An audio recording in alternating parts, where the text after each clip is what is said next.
এখন কি ঘটছে? প্রতিনিয়ত নানান ধরনের রোমহর্ষক কাহিনী আমাদের সামনে বের হচ্ছে এবং অবাক হওয়ার মতন, বিস্মিত হওয়ার মতন। নতুন যে ভিডিওটি ভাইরাল হলো, রাতের অন্ধকারে গাড়িতে বসে লাখ লাখ টাকা লেনদেন হচ্ছে, এনসিপি ফান্ডে অর্থ যাচ্ছে, সেটি চাঁদা, সেটি গোপন কোনো চুক্তির, গোপন কোনো অর্থের অংশ, মানে ব্যাপক যে দুর্নীতির অভিযোগগুলো আমাদের সামনে রয়েছে সেই জায়গা থেকে চাঁদার বিষয়টি।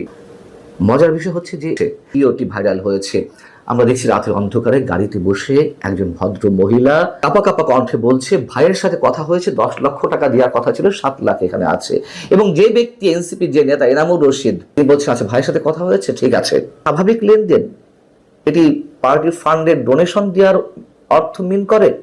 টাকা দেওয়ার বিষয়টি মিথ্যা নয়, এটা সত্য, সে যে প্রক্রিয়াতেই হোক, যে কারণেই হোক। এবং তার কথার মধ্যে দিয়ে বেরিয়ে এসেছে যে 48 লাখ টাকার হত্যা হয়েছিল বা দিয়েছে ওই মহিলা পার্টি ফান্ডে টাকা, অথবা কাজের বিনিময়ে, কাজ পায়ে দিয়ে বিনিময়ে 48 লাখ টাকার লেনদেনের কথাবার্তা ছিল। নানান ধরনের প্রশ্ন উঠতে পারে।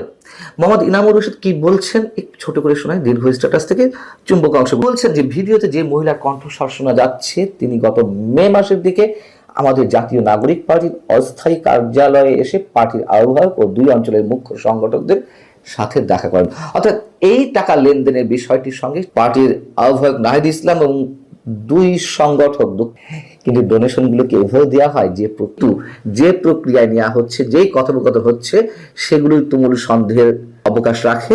এবং নাহিদ ইসলামরা তো বলেছে যে সবকিছু তারা প্রকাশ করতে চান না, কারা টাকা দিচ্ছে। আমাদের পার্টির পক্ষ থেকে তাকে কখনোই আগে অ্যাপ্রোচ করা হয়নি, তিনি নিজে থেকেই ডোনেশনের জন্য পার্টিকে অ্যাপ্রোচ করেন। প্রথম প্রশ্ন হচ্ছে, যেহেতু এনসিপির শীর্ষ নেতৃত্বের নাম চলে আসছে এবং যে প্রক্রিয়ায় এই মোটা অঙ্কের টাকা দেয়া হচ্ছিল রাতের অন্ধকারে গাড়িতে বসে প্যাকেটে করে এবং সংক্ষিপ্ত কথার মাধ্যমে, এটা কারোর কাছে মনে হয় যে এটি স্বচ্ছ প্রক্রিয়ায় কেবলমাত্র কোনো ডোনেশনের অর্থ ছাড়া রাস্তার মাঝখানে দাঁড়িয়ে লাখ লাখ টাকা দেওয়া হবে? নিশ্চয়ই এটা স্বাভাবিক কোনো বিষয় নয়। এনসিপির চাঁদাবাজি এখন নতুন কিছু নয়, ওপেন সিক্রেট। সারা বাংলাদেশে এনসিপির নেতাকর্মীরা যেভাবে চাঁদাবাজি করছে, মানুষ অতিষ্ঠ হয়ে গেছে। পুলিশ কোনো ব্যবস্থা নিয়েছে, আর পুলিশ কি বা ব্যবস্থা নেবে?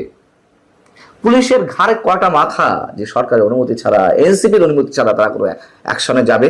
এরকম অসংখ্য অসংখ্য অভিযোগ রয়েছে। অভিযোগ কি সত্য তত প্রমাণিত হচ্ছে, ব্যবস্থা কি নেওয়া হচ্ছে?